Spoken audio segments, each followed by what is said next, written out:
My God, I hate drugs. The possible, I know it's a possible, hindi pa ho nare-refer sa rules yung kay Soljan Jose Calida. What are your thoughts on this, sir? Well, dapat bang imbestigahan? Yes, a number of us filed this resolution. COA, of course, flagged the security agency of Soljan Calida. I think we need to investigate it, find out what's really happening. Sa pagkakaalam ko, if you are in the executive, you need to divest. And in divestment, you can't just transfer that to a relative. No, you have to sell your shares, not just resign from your post.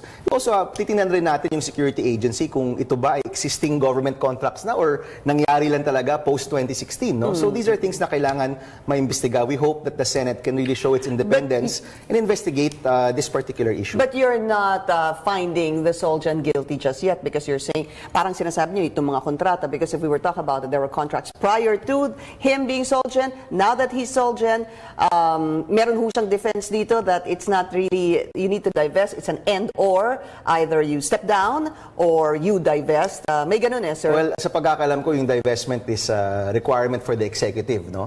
Now, these are things that we can discuss further in the hearing, but first step, I'm hoping we hear this and the Senate shows its independence by being able to have a unbiased hearing on this topic and be able to look at the different issues involved here. Hindi ito malit na bagay, Pinky. We're talking about millions of pesos. We're talking about if indeed it's wrongdoing was done, it's a lot of impropriety. You know, kung may mga ibang secretary nga natatanggal sa 60 million, eh ano pa to, pagkalaki-laki. Just very quickly, pakinggan po natin yung defense ni Soljan Calida.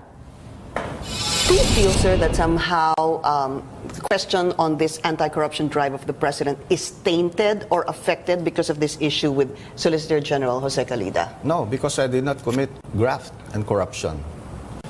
I understand where she's coming from. You know, they're angry with me because I won the Quo Warranto case and ousted their poster Chief Justice. Had I lost the case, they would not have attacked me like this. Now, I understand also where Senator Pangilinan comes from. He's the president of the Liberal Party. And the one who viciously accused me in the ombudsman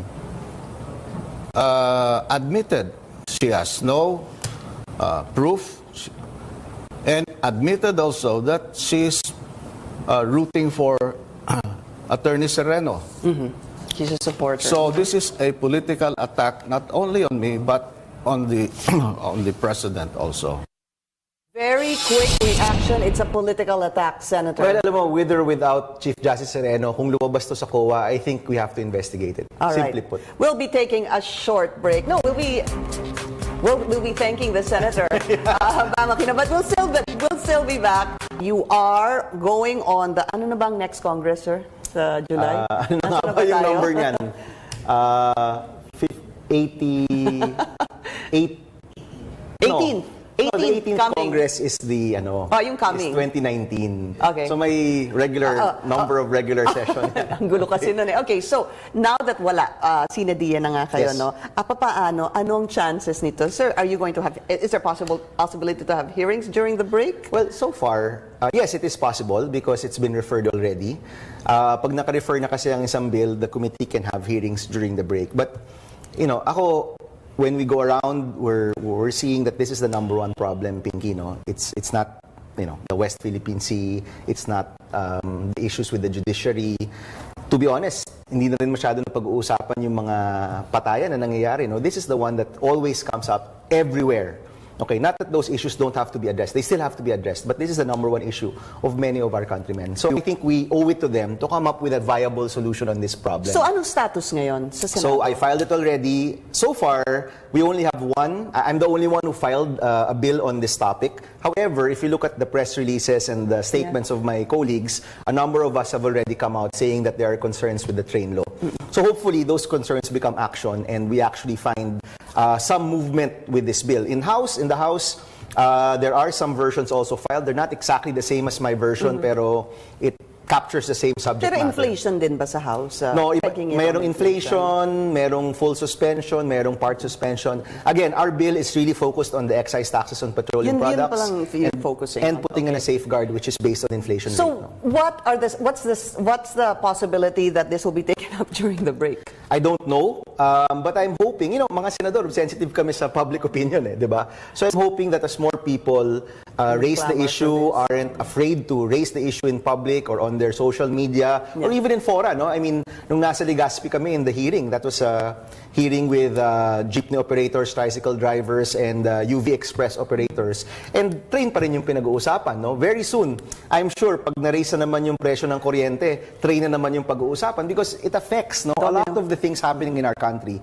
Hopefully, kung mas maraming tao yung di natatakot magsasalita, magkaka-action mula sa ating mga kongresista at senador. Sa ngayon kasi parang wala no? Wala pa tayong alam na magkakaroon ng hearing on this sa Senate. Not yet, but Yeah. I'm quite hopeful we'll have a hearing on this.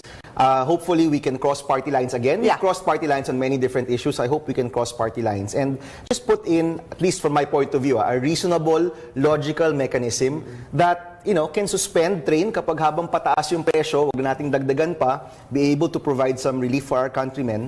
And when things stabilize, if the price of crude oil goes back to 40 or 50 as it was last year, then maybe put back those taxes. Pero ngayon na ang taas na niya, wag mo nang dagdagan pa. Kasi, going back to yung sinasabi ng mga kababayan natin na nalulunod na sila sa presyo ng bilihin, Pinky, habang may nalulunod, ang itatapon mo, salbabida, lifesaver, no? Hindi ka magtatapon ng mas marami pang bato o hollow block sa kanya para mas malunod siya. People are looking for a lifesaver. People are looking for a way to bring prices back down. But papaano, Senator, yung where the fund is allotted? For example, state colleges, free tuition. It's not a one-to-one thing, Pinky, no? Unang-una, yung budget natin for 2018 is 3.3 trillion. Magkano ba yung hinahanap na collection dito sa excise tax on fuel? It's 70 billion. 70 billion out of 3.3 trillion. Ang layo nun, no? So may mahahanap tayong mga paraan. We can, underspending is still at 390 billion, for example. You're looking at 70 billion pesos which you need to look for from other places. For me, Mahahanap yan? Firstly, mahahanap yan. Ang una-unahin mo dyan, efficiency of government spending. Yung underspending, try to be more efficient there. Pangalawa, BIR and customs collections. No? So far, at least si BIR supposedly has been doing better, but we need them to be able to raise more money through efficiency, not through raising the prices of goods. No? Dapat yun yung last resort mo, hindi yung first resort. You're not afraid that some of the funds might get affected, for example, health services, education, No. because of the suspension of the excise. If the excise Again, tax you is just look at the suspended. math. A budget of 3.3 trillion, your target is 70 billion. And again, di naman to forever. No? We're looking at a suspension for prices to stabilize. Pag bumaba ulit yan, maybe we can look at putting it back again. But again, at this point, na patuloy yung pagtaas ng presyo ng bilihin, I think mali na yun. No? May moral imperative na yan to not increase or not add to the problems of our country. Senator, what if the hypothetically, the economic managers say, we will fast track the social provisions we had promised the people, for example, and They've been promising that since January. so you don't To believe be it? honest, no? And ano yun si DSWD, when we had the hearing with Senator Gatchalian a few weeks ago, sabi na nila, optimistically, we could probably do it in September, but we can't do it faster than that. And in September, yung 10 million? In 10 million families. That's 9 months after the law was passed, Pinky. Yung pakikipagsapalaran ng mga kababayan natin, araw-araw yan. Hindi mo pwedeng sabihin to follow na lang yung tulong sa inyo. Yeah. So, that in itself, not being able to deliver on that aspect of the law which balances out the difficulties brought by the train law, yun pa lang, malaking pagkakamali. Parang bigay nyo to sa amin, itong kapalit. Nabigay, wala yung kapalit. Parang Wala. ganun But here's the thing, sir. If you're somehow, I don't know if the right word is appealing, asking for, you need government to be able to support this, you already have the budget secretary, Secretary Ben Diokno, saying that, way back in President Gloria Macapagal-Arroyo's time, per barrel was about 100. 63. Well, umabot ng 63 per liter yan, no? Yeah, In 135 2008. pesos per barrel. And then he even went to, which he got some criticism for, saying, stop, don't be such a crybaby. Sabi Yeah. niya ganon. Well, alam mo, crybaby, iyakin, di ba? And sa kakaikot ko, Pinky, in different areas, umiiyak talaga yung mga tao. No, it's true, umiiyak talaga sila sa presyo ng bilihin. No, may kausap kang nanay, dala-dala niya yung anak niya, sasabihin niya, Sen, hindi na ako makakain ng 3 beses, ano nang gagawin ng anak ko? At umiiyak talaga siya. So, umiiyak talaga yung taong bayan dito sa presyo ng bilihin, and we owe it to them to do something about it. Not just to defend, not just to deflect, not just to point to other groups or point to other figures, but to actually do something about it. No, one, siguro ito, nasa batas naman yan, be able to provide that relief for many of our countrymen. If you can't do it, then why are you increasing prices on goods, no? Two, kung nakikita naman natin pataas yung presyo ng bilihin, huwag na natin dagdagan pa. And three, sisingit ko lang to because we talked about this last time, rice, no? Our problems with rice is still there. Hindi pa rin nabibigyan ng solusyon yung presyo ng bigas sa ating merkado. And between the rice, the price of gas, and the price of goods, ito yung 3 bagay na mabigat talaga sa kababayan Ang sabi natin. nila, paano nga ba yung salita doon? Sagad sa buto. Tama ba yun?